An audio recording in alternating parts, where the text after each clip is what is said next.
And so we are going through the 16 principles underlying law of attraction, and we're looking at how they apply to relationships. Yesterday we talked about principle number 12 and 13. And today we're going to talk about number 14 and 15.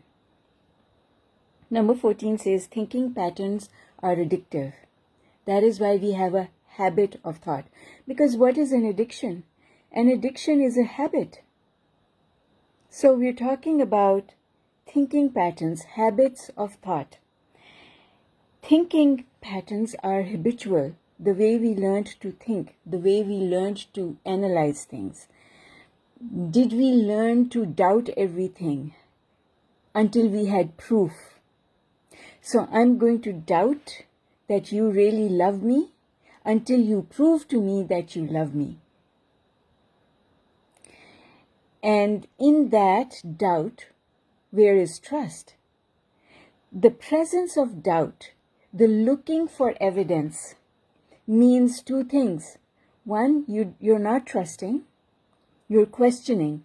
So you're not trusting the universe, and you're questioning, so you're holding yourself in step one.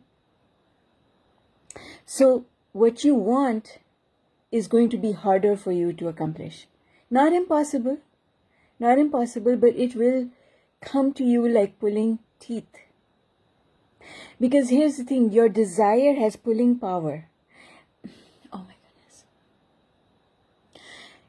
The reason things are harder when we have doubt is because we are pulling the desire into our life. The more we want something, the harder we pull it. But because we have doubt, the harder we push it as well. So if you are pulling something so hard and you're pushing it equally hard, it's not going to manifest. That is why we create hardship. That is what all struggle is about, that. But here's the thing, for a lot of people, the desire, the neediness starts to exceed the resistance. The neediness, the pulling power of the desire goes up. And so eventually they manifest the thing that they want, but it does not come with ease and flow. This, I have seen my parents do this. Their desire to create what they created eventually was a painful journey of getting there, but they got there. They got there because they kept increasing the desire. The resistance was still there. So it's like, I don't know if you've experienced this, but it's like walking in the middle of really fast-moving wind. So you are walking, the wind is opposing you, you're hanging on for your life because you know you'll get blown away if you let go of support. It's hard to walk, but you do walk. I've had that happen so many times. This year, the wind story has been crazy in Ontario.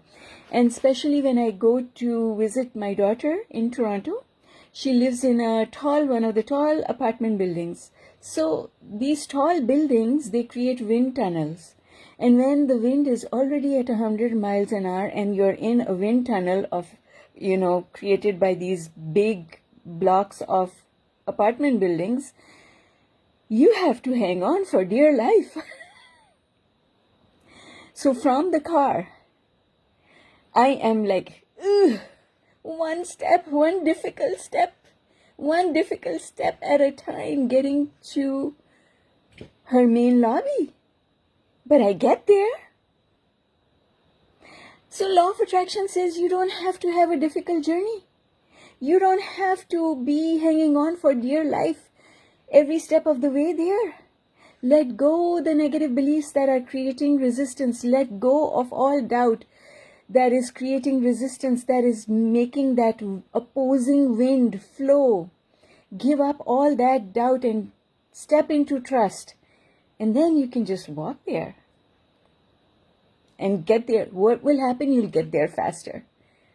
It takes me 3 times longer, sometimes 4 times longer to just walk from my car, from the parking lot to the main entrance of the building at my daughter's place because of the opposing wind. If the wind wasn't there, I'd be there in no time. I'd hop and skip there. So understanding this concept is so crucial because you will get there, but don't you want to get there faster? Don't you want to have fun along the way? Oh, that's what we want. This is why we want to understand law of attraction. This is why we want to practice belief work, eliminating those beliefs that are making this journey so much harder for us. Oh my goodness. Yes, please, universe, sign me up. I want to have an easy time getting there. Because when I walk in with that wind opposing me, when I'm walking, I'm literally hanging on for dear life because I feel like if I let go, I'm going to get blown away. And there's fear in that. Every step is hard. And there's fear in it. And why would we want to live under the pressure of that fear every single day of our lives? Having peace in your heart, knowing that all is well, that everything's going to turn out perfectly for you, that is the key. That is the key, friends. That is the key. And this is why we do the work. This is why we want to be aware of our habit of thought. This is why we want to eliminate those beliefs that no longer serve us. This is why we want to understand law of attraction, because understanding law of attraction is about understanding me, myself, understanding me and who I am, and understanding the rules on which this world is predicated so that I can navigate. Knowing myself, knowing how fast your car can go, knowing the limitations of your vehicle isn't that important? And knowing the route, isn't that important? When I know the route, when I'm traveling a route that I know exactly where the potholes are, I can avoid those potholes. I know how it works. And because I know how fast and slow my car can go, how quickly my brakes can respond, I'm able to navigate a lot faster, have a more confident journey, and enjoy the journey.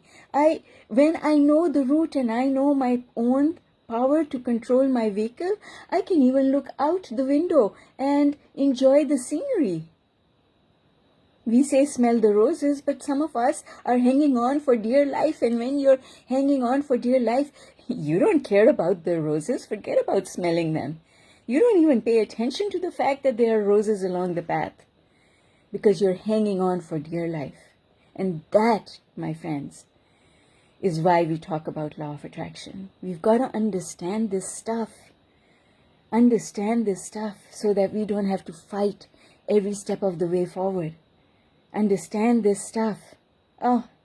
Understand this stuff so that we can go faster and have beautiful, amazing, friendly journeys with people along the way who are also like us. That's what we want. We don't want... First of all, imagine if I was in that wind tunnel going to Kinza's place and it was so hard for me to just take one step forward at a time. Imagine then if I was also having to drag 10 other people with me. Imagine that, if I had to bring this one and this one and this one and this one with me. No. If everyone looks after themselves, no one will have the burden of another person to carry. If we just, each of us, look after ourselves.